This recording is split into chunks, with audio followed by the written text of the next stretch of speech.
ಎಲ್ಲ ಸಮಸ್ಯೆಗಳಿಗೂ ಪರಿಹಾರ ಆಗುವಂತಹ ಯಾವುದಾದ್ರೂ ವಿದ್ಯೆ ಇದೆಯಾ ಅಂತ ನನ್ನ ಕೇಳಿದ್ರೆ ನಾನು ಹೇಳೋದು ಒಂದು ವಿದ್ಯೆ ಇದೆ. ಆ ವಿದ್ಯೆ ಯಾವುದು ಅಂದ್ರೆ ಆಧ್ಯಾತ್ಮ.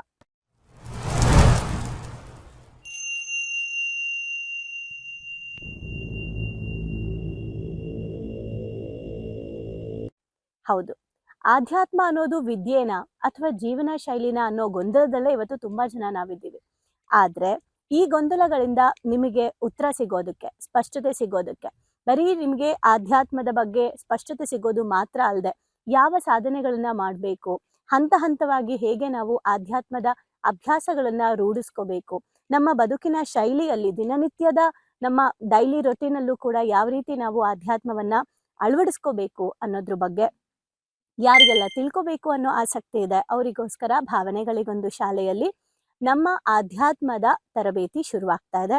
ಆಲ್ರೆಡಿ 1 ವರ್ಷ ಕಂಪ್ಲೀಟ್ ಆಗಿ ಈಗ ನಮ್ಮ 2ನೇ ಬ್ಯಾಚ್ ಸ್ಟಾರ್ಟ್ ಆಗ್ತಾ ಇದೆ. ಸೊ ಜೂನ್ ತಿಂಗಳಿಂದ ಇದು ಶುರುವಾಗ್ತಾ ಇದೆ. ಆದ್ರೆ ಇದಕ್ಕೆ ರಿಜಿಸ್ಟ್ರೇಷನ್ ಈಗ ಶುರುವಾಗಿದೆ. ನಮಸ್ತೆ. ಓದ್ತಾ ಇರುವಂತಹ ಪುಸ್ತಕದ ಹೆಸರು ಮ್ಯಾನೇಜ್ಮೆಂಟ್ ಭಗವದ್ಗೀತೆ, ಬರ್ದಿರೋದು ಮಹಾಬಲ ಸೀತಾಳಬಾವಿ ಸರ್.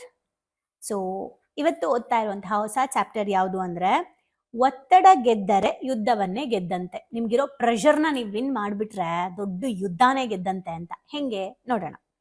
ಕುರುಕ್ಷೇತ್ರದ ರಣಭೂಮಿಯಲ್ಲಿ ಕೃಷ್ಣ ರಥ ಓಡಿಸ್ತಾ ಇದ್ದಾನೆ.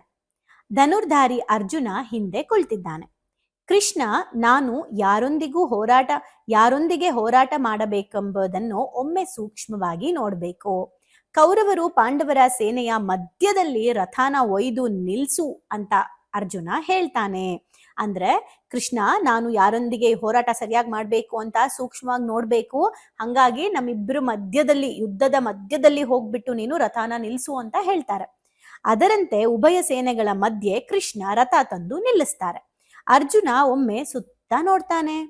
ಒಮ್ಮೆ ಯೋಚಿಸಿ ನೀವೇ ಯುದ್ಧಕ್ಕೆ ಹೊರಟಿದ್ದೀರಿ. ಯುದ್ಧವೆಂದರೆ ಒಮ್ಮೆ ಯೋಚಿಸಿ ನೀವೇ ಯುದ್ಧಕ್ಕೆ ಹೊರಟಿದ್ದೀರಿ. ನೀವೇ ಇವಾಗ ಯುದ್ಧಕ್ಕೆ ಹೊರಡ್ತಾ ಇದ್ದೀರಾ. ಯುದ್ಧವಂದ್ರೆ ಸಾವು ಬದುಕಿನ ಹೋರಾಟ ಅಥವಾ ಸಾಕ್ಷಾತ್ ಸಾವಿನ ದರ್ಶನ. ಅದರಲ್ಲೂ ನೀವೇ ಯುದ್ಧದ ಮುಂದಾಳತ್ವ ವಹಿಸಿದ್ದೀರಾ. ನೀವ್ ಇಮ್ಯಾಜಿನ್ ಮಾಡಿ, ನೀವೊಂದು ಯುದ್ಧಕ್ಕೆ ಹೋಗ್ತಾ ಇದ್ದೀರಾ, ನೀವೇ ಆ ಯುದ್ಧದಲ್ಲಿ ಲೀಡರ್ ಆಗ್ಬಿಟ್ಟಿದ್ದೀರಾ. ಓಕೆ, ಬದುಕಿನ ಯುದ್ಧ. ನಿಮ್ಮ ಆಂತರಿಕ ಎಷ್ಟಿದೆ? ಓಕೆ, ನಿಮ್ಮ ಆಂತರಿಕ ಜ್ಞಾನ ಎಷ್ಟಿದೆ? ಇವಾಗ ಯುದ್ಧಕ್ಕೆ ಹೋಗ್ತಾ ಇದ್ದೀರಾ, ನಿಮ್ಮೊಳಗಡೆ ಆತಂಕ ಎಷ್ಟಿದೆ? ನಿಮ್ಮ ಮೇಲೆ ಒತ್ತಡ ಎಷ್ಟಿದೆ? ಈ ಪ್ರಶ್ನೆ ಮಾಡ್ಕೊಳ್ಳಿ. ಈಗ ನೀವೇ ಯುದ್ಧಕ್ಕೆ ಹೋಗ್ತಿದ್ದೀರಾ, ಅದರಲ್ಲಿ ನೀವೇ ಲೀಡರ್ ಆಗಿದ್ದೀರಾ. ನಿಮಗೆ ಈಗ ಅದನ್ನ ನೋಡ್ಬೇಕು, ನಾನಲ್ಲಿ ಏನ್ ನಡಿಬೇಕು ಅಂತ. ಆದ್ರೆ ನಿಮ್ಗೆ ಎಷ್ಟು ಭಯ ಇದೆ, ಒತ್ತಡ ಇದೆ, ಆತಂಕ ಇದೆ. ನಾವೇ ಯೋಚನೆ ಮಾಡೋಣ, ನಮ್ಮ ಜೀವನದ ಹೋರಾಟದಲ್ಲಿ ನಾವೆಷ್ಟು ಹೆದರ್ತಾ ಇದೀವಿ. ಹಂಗಾಗ್ಬಿಟ್ರೆ, ಹಿಂಗಾಗ್ಬಿಟ್ರೆ, ಯಾರಾದ್ರೂ ಏನಾದ್ರು ಅನ್ಕೊಂಡ್ರೆ, ಅವ್ರು ನನ್ ಬಿಟ್ಟೋದ್ರೆ, ಅವ್ರು ನನ್ ಮಾತು ಕೇಳಲಿಲ್ಲ ಅಂದ್ರೆ, ನಾನು ಹಂಗೆ ನನ್ ಬಗ್ಗೆ ತಪ್ಪು ತಿಳ್ಕೊಂಡ್ಬಿಟ್ರೆ, ನಾನು ಸೋತೋಗ್ಬಿಟ್ರೆ, ನಂಗೆ ಮಾಡಕ್ಕಾಗ್ಲಿಲ್ಲ ಅಂದ್ರೆ, ಅಯ್ಯೋ ನನ್ಗೆ ಆಗಲ್ಲ ಅಂತ ನನ್ಗೆ ಯಾರಾದ್ರೂ ಅವಮಾನ ಮಾಡಿಬಿಟ್ರೆ, ಎಷ್ಟು ಭಯ. ಓವರ್ ಥಿಂಕಿಂಗ್ ಇಂದ ಎಷ್ಟೋ ಜನ ತಮ್ಮ ಕೆಲಸನೇ ಸ್ಟಾರ್ಟ್ ಮಾಡಿಲ್ಲ ಅಲ್ವಾ? ಸೊ ಈಗ ಯೋಚನೆ ಮಾಡಿ, ನಮ್ಮ ಲೈಫಲ್ಲಿ ನಾವು ಯುದ್ಧನ ಮಾಡಬೇಕು ಅಂದ್ರೆ ಹೇಗಿರ್ಬೇಕು ಅಂತ ಅರ್ಜುನನ ನೋಡಿ ಕಲಿಬೇಕು ಅಂತ. ಅರ್ಜುನ ಅಸಾಮಾನ್ಯ ವೀರನಾಗಿದ್ರೂ ಕೂಡ ಆ ಕ್ಷಣಕ್ಕೆ ನನ್ನ ಮೇಲೆ ಒತ್ತಡ ನಿಭಾಯಿಸಲಾರ ಆ ಕ್ಷಣ ತನ್ನ ಮೇಲಿನ ಒತ್ತಡ ನಿಭಾಯಿಸಲಾರದೆ ಹೋದ.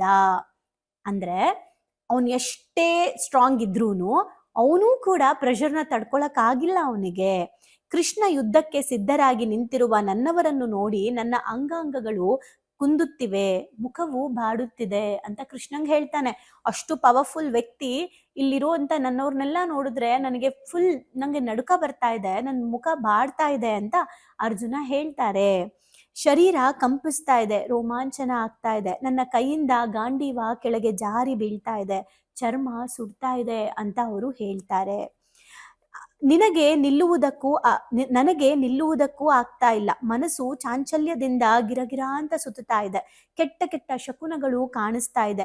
ಎಲ್ಲವೂ ವಿಪರೀತವಾಗಿ ತೋರಿಸ್ತಾ ಇದೆ ಅಂತ ಅರ್ಜುನ ಕೃಷ್ಣಂಗೆ ಹೇಳ್ತಾರೆ. ಎಲ್ಲಿ?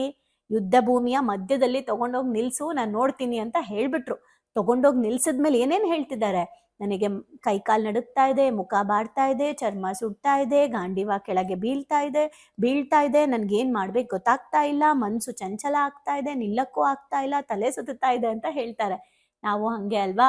ನಮ್ಮ ಪರಿಸ್ಥಿತಿ ತುಂಬಾ ಕಷ್ಟಗಳು ಬಂದಾಗ ಸೇಮ್ ಹೀಗೆ ಆಡ್ತಾ ಇರ್ತೀವಿ, ಹೌದಾ? ಸಡನ್ ಆಗಿ ತಲೆನೋವು, ತಲೆ ಸುತ್ತು, ಹೊಟ್ಟೆ ನೋವು, ಸುಸ್ತು ಏನೋ ಒಂದು ಆಗ್ತಾ ಇರುತ್ತೆ. ಭಯ, ಆತಂಕ, ಒತ್ತಡ ಹೆವಿ ಆಗ್ತಾ ಆಗ್ತಾ ಆಗ್ತಾ ನೋಡಿ ನೀವು ದೇಹಕ್ಕೂ ಮನಸ್ಸಿಗೂ ಏನ್ ಸಂಬಂಧ ಅಂದ್ರೆ ಮನಸ್ಸಿಗೆ ಭಾವನೆ ಮನಸ್ಸಿಗೆ ಎಂಟ್ರಿ ಕೊಡುತ್ತೆ. ಫೀಲಿಂಗ್ಸ್ ಮನಸ್ಸಿಗೆ ಎಂಟ್ರಿ ಕೊಡುತ್ತೆ, ಎಮೋಷನ್ಸ್. ಆ ಮನಸ್ಸು ಯಾವಾಗ ನೆಗೆಟಿವ್ ಎಮೋಷನ್ಸ್ ಎಂಟ್ರಿ ಆದಾಗ ಭಾರ ಆಗ್ತಾ ಹೋಗುತ್ತೆ, ನೆಗೆಟಿವ್ ಎಮೋಷನ್ಸ್ ಜಾಸ್ತಿ ಆಗ್ತಾ ಹೋಗುತ್ತೆ, ಬಾಡಿಯಲ್ಲಿ ವೆಯ್ಟ್ ಜಾಸ್ತಿ ಆಗ್ತಾ ಹೋಗುತ್ತೆ, ಹಾರ್ಟ್ ಬೀಟ್ ಜಾಸ್ತಿ ಆಗ್ತಾ ಹೋಗುತ್ತೆ, ತಲೆನೋವು ಜಾಸ್ತಿ ಆಗ್ತಾ ಹೋಗುತ್ತೆ. ಅಂದ್ರೆ ಭಾವನೆ, ಮನಸ್ಸು, ದೇಹ ಎಷ್ಟು ಕನೆಕ್ಷನ್ ಅಲ್ಲಿ ಇದೆ. ಎಷ್ಟೇ ಟ್ರೈನ್ಡ್ ಆಗಿದ್ರೂನು ಅರ್ಜುನಂಗೂ ಆ ಸಮಯದಲ್ಲಿ ಒತ್ತಡನ ನಿಭಾಯಿಸೋಕೆ ಆಗಿಲ್ಲ ಅನ್ನೋದನ್ನ ಅರ್ಜುನನೇ ಹೇಳ್ಕೊಳ್ತಾ ಇರೋದು. ಸೊ ಅವಾಗ ಒತ್ತಡದ ಹೊಡೆತಕ್ಕೆ ಅರ್ಜುನ ಸಿಲುಕಿರುವುದು ಸ್ಪಷ್ಟ. ಹೋರಲಾರದಷ್ಟು ಭಾರ ಹೊತ್ತು ಯಾವ ವ್ಯಕ್ತಿಗಾದರೂ ಇದೇ ಸ್ಥಿತಿ ಬರುತ್ತದೆ. ಹೋರಲಾರದೇ ಇರೋಷ್ಟು ಭಾರ ಹೊತ್ಕೊಂಡ್ರೆ ಯಾವ ವ್ಯಕ್ತಿಗಾದ್ರೂ ಇದೇ ಸ್ಥಿತಿ ಬರುತ್ತೆ. ಏಕಾಗ್ರತೆ ಸಾಧ್ಯವಾಗುವುದಿಲ್ಲ, ಮೈ ಅದರುತ್ತದೆ, ಮುಖ ಒಣಗುತ್ತದೆ, ಚರ್ಮ ಬಿಸಿ ಆಗುತ್ತೆ, ಏನ್ ಮಾಡ್ಬೇಕು ಅಂತ ಗೊತ್ತಾಗಲ್ಲ, ಕಣ್ಣು ಮಂಜಾಗುತ್ತೆ, ಮನಸ್ಸು ಮಂಕಾಗುತ್ತೆ. ವಿಶೇಷ ಇಲ್ಲದೇನೆ ಅಂದ್ರೆ ಏನ್ ಗೊತ್ತಾ, ಇದೆಲ್ಲ ಆಗುತ್ತೆ, ಆದ್ರೆ ವಿಶೇಷವಾಗಿ ದೊಡ್ಡದಾದಂತಹ ಯುದ್ಧ ಅಲ್ಲ. ನಾರ್ಮಲಿ ದಿನ ಮನೆಯಲ್ಲಿ ನಡೆಯುವಂತಹ ಕಿರಿಕಿರಿಗಳನ್ನು ನಮಗೆ ಫೇಸ್ ಮಾಡಕ್ಕೆ ಇಷ್ಟು ಶಕ್ತಿ ಇಲ್ಲ, ಇನ್ನ ದೊಡ್ಡ ಯುದ್ಧಕ್ಕೆ ಹೋಗ್ಬೇಕಾ ಅನ್ನೋ ಪ್ರಶ್ನೆ. ಅಂದ್ರೆ ಮನೆಯಲ್ಲಿ ದಿನನಿತ್ಯ ನಡೆಯುವಂತ ಒತ್ತಡಗಳನ್ನೇ ನಮಗೆ ನಿಭಾಯಿಸಕ್ ಆಗ್ತಾ ಇಲ್ಲ. ಕಾರ್ಪೊರೇಟ್ ಕಚೇರಿಗಳಲ್ಲೂ ಕೂಡ ಅವರಿಗೆ ಕೂಡ ಟಾರ್ಗೆಟ್ಸ್ಗಳು, ಆ ಒತ್ತಡಗಳು, ಮೇಲಧಿಕಾರಿದು ನಂಗೆ ಇನ್ಕ್ರಿಮೆಂಟ್ ಆಗ್ತಾ ಇಲ್ಲ, ನಂಗೆ ಕೆಲಸ ಜಾಸ್ತಿ ಕೊಡ್ತಾ ಇದಾರೆ, ನಂಗೆ ನೈಟ್ ಶಿಫ್ಟ್ ಮಾಡಕ್ ಹೇಳ್ತಾ ಇದಾರೆ, ಓವರ್ ಡ್ಯೂಟಿ ಮಾಡಕ್ ಹೇಳ್ತಾ ಇದಾರೆ. ಸೊ ಆ ಪ್ರೆಷರ್ ಬಿಸ್ನೆಸ್ ಅಲ್ಲಿ ನಂಗೆ ಕಸ್ಟಮರ್ಸ್ ಬರ್ತಾ ಇಲ್ಲ, ನನ್ ಕ್ಲೈಂಟ್ಸ್ ಬರ್ತಾ ಇಲ್ಲ, ನನ್ ಇಂಪ್ರೂವ್ಮೆಂಟ್ ಆಗ್ತಾ ಇಲ್ಲ ಅಂತ ಬಿಸ್ನೆಸ್ ಅವರು. ಸೊ ಈ ಪ್ರೆಷರ್ ಅಲ್ಲಿ ಅವರಿಗೆ ವರ್ಕ್ ಮಾಡಕ್ ಆಗಲ್ಲ. ಪ್ರೆಷರ್ ಬಂದಾಗ ಮನಸ್ಸಿಗೆ ಬುದ್ಧಿ ಬರಲ್ಲ, ಇಂಟೆಲೆಕ್ಚುಯಲ್ ಮೈಂಡ್ ವರ್ಕ್ ಆಗಲ್ಲ, ಎಲ್ಲವನ್ನು ಆಫ್ ಮಾಡ್ಬಿಡತ್ತೆ. ನಮ್ಮ ರಕ್ತದ ಒತ್ತಡ ಹೆಚ್ಚಾಗುತ್ತಾ ಹೋಗುತ್ತೆ. ಡೆಡ್ಲೈನ್ ಜೊತೆ ಹೋರಾಡುವ ಪತ್ರಕರ್ತರು ಕೂಡ ಇದೇ ಟೆನ್ಷನ್ ನಲ್ಲಿ ಇರ್ತಾರೆ.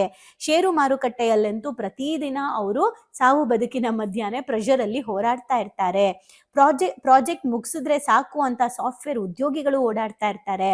ಹಗಲು ರಾತ್ರಿಯ ಅಂತರವಿಲ್ಲದೆ ಶರೀರ ಧರ್ಮಕ್ಕೆ ವಿರುದ್ಧವಾಗಿ ದುಡಿಯುವ ಕಾಲ್ ಸೆಂಟರ್ ನೌಕರರು ಇದೇ ತರ.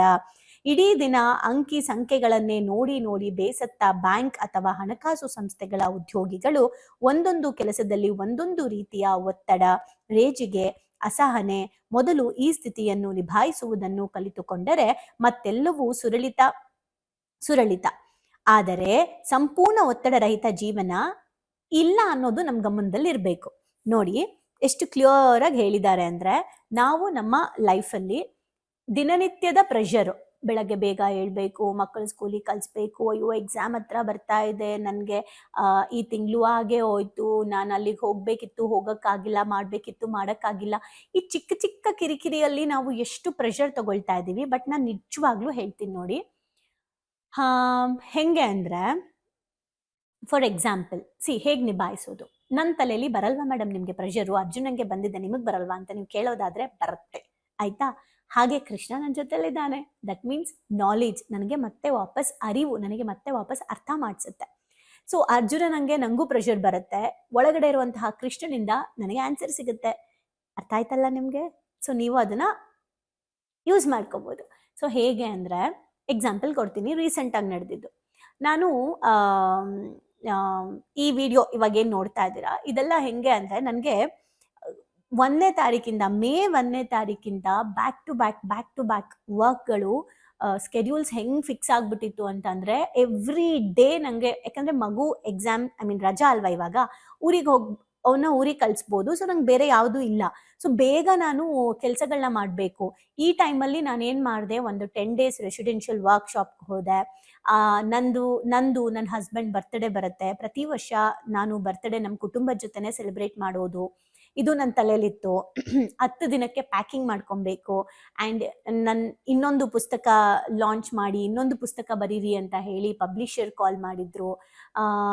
ಈ ಕಡೆ ರೆಸಿಡೆನ್ಷಿಯಲ್ ಪ್ರೋಗ್ರಾಮ್ 10 ದಿನ, ಈ ಕಡೆ 2 ದಿನ ಬರ್ತ್ಡೇ, ಈ ಕಡೆ ಬುಕ್ ಬರಿಬೇಕು, ಈ ಕಡೆ ಎವ್ರಿ ಡೇ ನಿಮಗೆ ವಿಡಿಯೋ ಮಾಡಿ ಹಾಕಬೇಕು. ಸೊ ದಿನಕ್ಕೆ 2 hours ನಂಗೆ ವಿಡಿಯೋ ಮಾಡಿ ಹಾಕ್ಬೇಕು ನಿಮಗೆ. ಇದ್ರ ಜೊತೆಗೆ ಮತ್ತೆ ನಾನು ಒಂದು 10 ದಿನ 12 ದಿನ ಚಾರ್ಧಾಮ್ ಯಾತ್ರಾ ಹೋಗ್ತಾ ಇದ್ದೀನಿ. ಸೊ ಈ ಎಲ್ಲ ಪ್ರೊಸೆಸ್ ಇದೆ. ಇದಕ್ಕೆ ಪ್ಯಾಕಿಂಗ್ ಮಾಡ್ಕೊಬೇಕು, ಬರಬೇಕು, ಅದಕ್ಕೆ ಪ್ಯಾಕಿಂಗ್ ಮಾಡ್ಕೊಬೇಕು, ಮಧ್ಯದಲ್ಲಿ 4 days ಮಾತ್ರ ಗ್ಯಾಪ್ ಇದೆ. ಆ 4 days ನಾನು ವಿಡಿಯೋ ಅಪ್ಲೋಡ್ ಮಾಡಬೇಕು, ಬುಕ್ ರೆಡಿ ಮಾಡ್ಕೊಬೇಕು, ಪಾಡ್ಕಾಸ್ಟಿಗೆ ಕರೆದಿದ್ದಾರೆ, ಪಾಡ್ಕಾಸ್ಟ್ ಮುಗಿಸ್ಬಿಟ್ಟು ಹೋಗಬೇಕು. ಸೊ ಜಸ್ಟ್ ಇಮ್ಯಾಜಿನ್ ಮಾಡಿ, ನಾನು ಜಸ್ಟ್ ಕೂತ್ಕೊಂಡೆ, ಬಂತು ನಂಗೆ ತಲೆಗೆ, ಕೂತ್ಕೊಂಡೆ. ಓಕೆ, ಈಗ ಈ ಪ್ರೆಷರಿಂದ ನನಗೇನು ವರ್ಕ್ ಮಾಡೋಕ್ಕಾಗ್ತಾ ಇಲ್ಲ, ಏನು ಮಾಡಬೇಕು? Of course plan the work the plan. ಹೌದು, ಹೇಗೆ ಮಾಡಬೇಕು? ಸೊ ಇಷ್ಟೆಲ್ಲ ಓಡಾಡೋದ್ರಲ್ಲಿ ನಿದ್ದೆ ಇಲ್ಲ, ವರ್ಕ್ ಮಾಡೋಕ್ಕೆ ಏನು ಫಿಸಿಕಲಿ ಬಾಡಿ ಸಪೋರ್ಟ್ ಮಾಡ್ತಾ ಇಲ್ಲ ಎಷ್ಟೋ ಸಲ.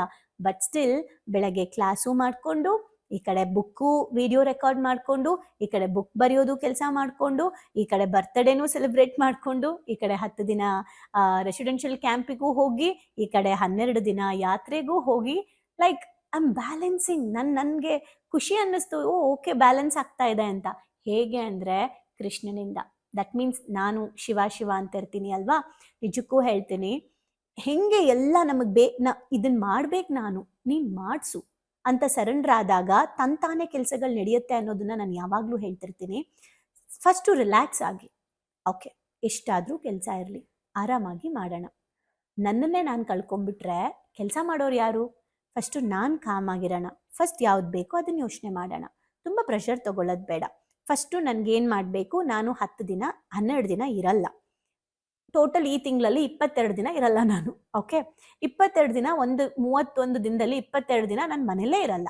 ಆ 22 ದಿನದಲ್ಲಿ, ಆ 22 ದಿನ ಅಂದರೆ 30 ದಿನಕ್ಕೆ ಸಂಬಂಧಪಟ್ಟಂಥ ವಿಡಿಯೋ ರೆಕಾರ್ಡ್ ಮಾಡಬೇಕು. ಫಸ್ಟ್ ಆ ಕೆಲಸ ಮುಗಿಸೋಣ. ಅದಕ್ಕೆ ನಾನು 3 days ಇಟ್ಕೊಂಡು, ಅಂದರೆ 2 hours ಅದಕ್ಕೆ ಇಟ್ಕೊಂಡು, ನೆಕ್ಸ್ಟ್ 1 hour ಬುಕ್ಕದು ಇಟ್ಕೊಂಡು, ನೆಕ್ಸ್ಟ್ ಪಾಡ್ಕಾಸ್ಟ್ಗೆ 1 day ಕೊಟ್ಕೊಂಡು, ಈ ಥರ ಪ್ಲ್ಯಾನ್ ಮಾಡಿಕೊಂಡು ರೆಡಿ ಮಾಡಿಕೊಂಡು ರೆಸಿಡೆನ್ಷಿಯಲ್ ಪ್ರೋಗ್ರಾಮ್ ಎಲ್ಲವೂ ಆರಾಮಾಗಿ ಆಗ್ತಾ ಇದೆ. ಯಾಕೆ? ಬಿಕಾಸ್ ಒತ್ತಡವನ್ನು ಗೆದ್ದರೆ ಯುದ್ಧವನ್ನು ಗೆದ್ದಂತೆ ಅನ್ನೋದು ನನಗೆ ರಿಯಲೈಸ್ ಆಗಿದೆ. ಯಾರಿಂದ? ಕೃಷ್ಣನಿಂದ. ಕೃಷ್ಣ ಯಾರು? ನನ್ನೊಳಗಡೆ ಇರುವಂತಹ ಪ್ರಜ್ಞೆ, ಅರಿವು. ಅದು ಎಲ್ಲಿಂದ ಬಂತು? ಉಪದೇಶಗಳಿಂದ. ಏನು ಉಪದೇಶ? ಜ್ಞಾನ ತಗೊಂಡಿರೋದು, ಪ್ರಾಕ್ಟೀಸ್ ಮಾಡಿರೋದು. ಅರ್ಜುನನ್ ಹಾಗೆ ಪ್ರೆಷರ್ ಬರಲ್ವಾ? ಬರುತ್ತೆ. ಆದರೆ ಜೊತೆಲಿ ಯಾರಿದ್ದಾರೆ? ಕೃಷ್ಣ. ಸೊ ದಟ್ ಈಗ ನಿಮ್ಮ ಲೈಫಲ್ಲಿ ಎಷ್ಟು ಟೆನ್ಷನಲ್ಲಿದ್ದೀರಾ, ಎಷ್ಟು ಪ್ರೆಷರ್ ಆಗ್ತಾ ಇದೆ, ಕಿರಿಕಿರಿ ಬ್ಯಾಲೆನ್ಸ್ ಮಾಡೋಕ್ಕಾಗ್ತಾ ಇಲ್ಲ, ಓವರ್ ಥಿಂಕಿಂಗ್ ಬರ್ತಾ ಇದೆ, ಪಾಸ್ ಕೊಡಿ. ನಿಮ್ಮ ಒಳಗಡೆ ಇರುವಂತಹ ಅಂತರ್ಶಕ್ತಿಯನ್ನು ನೀವು ಕೇಳಿ. ಆ ಅಂತರ್ಶಕ್ತಿ ನಿಮಗೆ ಉತ್ತರ ಕೊಡಬೇಕು ಅಂದರೆ ಫಸ್ಟು ಲೈಫಲ್ಲಿ ಕಲೀರಿ. ಸೊ ಓವರ್ ಆಲ್ ಇವತ್ತು ಏನು ಅರ್ಥ ಆಯಿತು ಅಂತ ಕಮೆಂಟ್ ಮಾಡಿ. Thank you. ಭಾವನೆಗಳಿಗೊಂದು ಶಾಲೆಗೆ ಬಂದು ತುಂಬಾ ಖುಷಿ ಆಗಿದೆ. ಲೈಫಲ್ಲಿ ತುಂಬಾ ಅಂದ್ರೆ ತುಂಬಾ ಕ್ಲಾರಿಟಿ ಬಂದಿದೆ.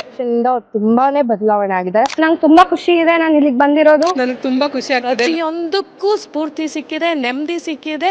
ಒನ್ ವರ್ಡ್ ಅಲ್ಲಿ ಹೇಳ್ಬೇಕಂದ್ರೆ ಇಟ್ ಈಸ್ ಅಲ್ಟಿಮೇಟ್.